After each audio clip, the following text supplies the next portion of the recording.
Hello everyone, welcome to another edition of Valley News, brought to you by the Cardinal Broadcasting Network. I'm Jennifer Hannigan, the Public Information Officer here at TVCC.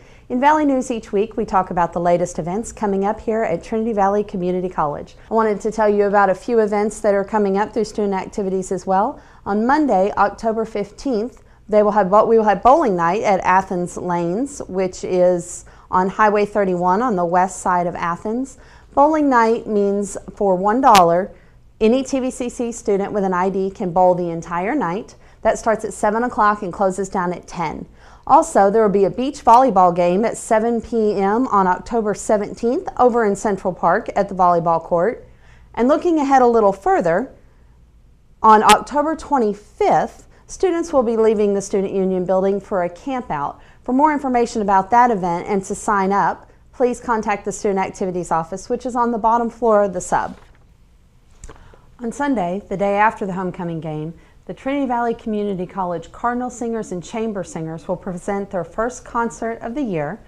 And with us today is Choral Director Dr. Byron McGilvray to give us all the details about this year's first concert.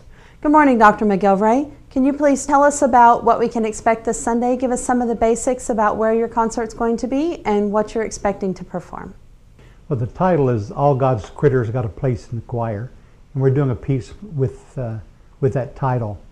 My philosophy is that we should have a place that everybody who wishes can sing, and that everybody can sing, and I've made that sort of a dictum for my career. So the concert, All God's Critters Got a Place in the Choir, it'll be at Dogwood Church, Dogwood Baptist Church, this Sunday at 3 o'clock, that's Sunday the 14th, at 3 o'clock, and I think it's at Highway 2494. Just go out under the loop, past the gymnasium under the loop. It's a free concert, and we wish everybody come. How long would you say it takes the choir to prepare for one of these events? When do you begin choosing your music for the annual performances? Well, I choose music a couple years ahead of time. I'm already working now in 2014, the selection for 2014. My big problem is there's so much to do that I want to do, but then there's so many beautiful things I've done in the past that I would like to redo. But I'm selecting for 2014, and usually we give about 6 weeks of preparation time for each concert, which is a short time, but our kids have really bring it forth, and they really do a good job. We started out doing one concert per semester when I first came here because the quality of our students would allow only that. Our quality has increased dramatically, and so now we can do 2 a semester, and we're looking at in 2013 in December doing the Christmas portion of Messiah. So we're really going to stretch the envelope a little bit. We'll do it with strings and our own kids as soloists. You said to me earlier that there are some challenging pieces in this year's fall concert lineup. Can you tell me about some of the more challenging pieces and why you chose them? Well, we're singing in German, we're singing in Polish, we're singing in English. What else? We're singing in Latin. The most challenging, we're doing 5 movements of the Liebeslieder waltzes of Brahms. So that's a real challenge. Then we're doing 2 movements of the Misa Cubano, the Cuban Mass by Uribe. And the 2 movements are they're in 2 keys at the same time. So that has been a real challenge for the kids, and rhythmically extraordinarily difficult. Music I couldn't have done 5 years ago. And so those are and then we're doing a piece called O Nata Lux, O Birth of Light, by Lauridsen. And so a real challenging concert. Kindia in Polish, a dance-like tune, very quick. And so those are the things I think would be the most challenging. Sounds like an amazing performance. I can't wait to see it. Now, your next major event is your Christmas concert? Christmas concert, which is the first Sunday in December, and right off the top of my head, I don't recall that date, but you can look on.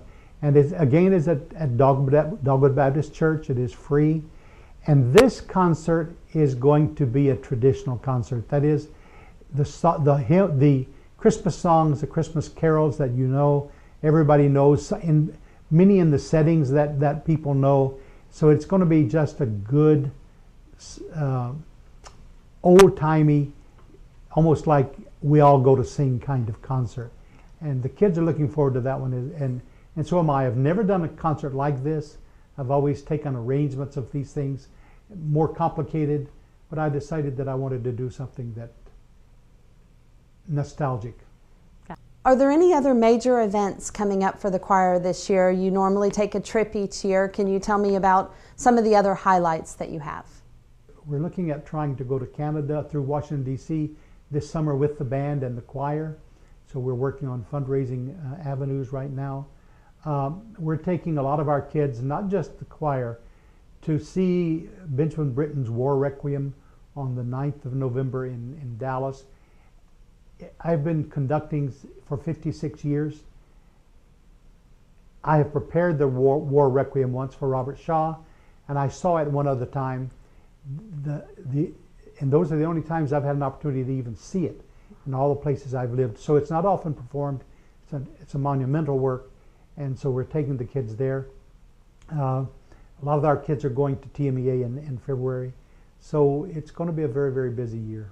Sounds like you have a lot of great things planned. Thank you so much for joining us today, Dr. McGilbreth. Thank you for letting me be here. That's all for this week's edition of Valley News. As always, if you would like to see a guest or a topic covered here, let us know on our Facebook page at facebook.com/Trinity Valley Community College or on Twitter at TVCC News.